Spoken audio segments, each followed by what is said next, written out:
Next up, we have Link in Blue Thunder.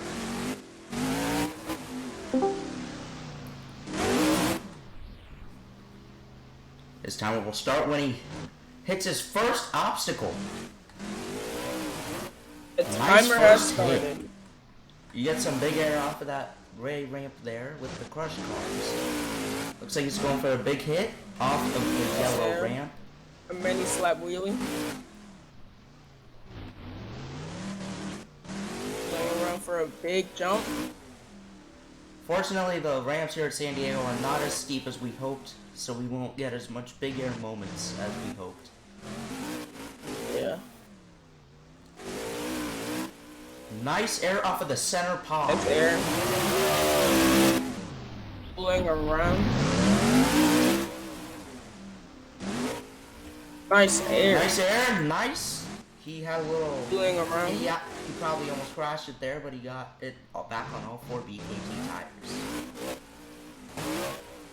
Nice side wheelie off of the ramp there. Right off the center pod.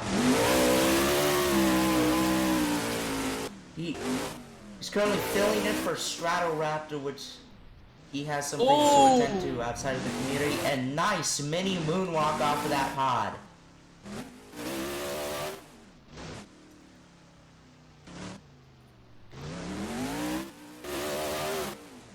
LinkedIn is doing a really good job driving this monster truck.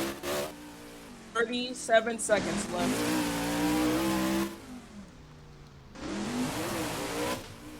And he goes right over the backflip ramp. That is the first time we've seen that tonight. 25 ramp. 25. Okay. Not bad. 25 seconds. Go for the backflip. Nice. Oh, nice wheelie off of it nice as well. day. You're gonna have to go crazy now to get a 10 consistent seconds. score. 8, 7, 6, 5, 4, 3, 2, 1. Time. What a phenomenal run by Blue Lightning.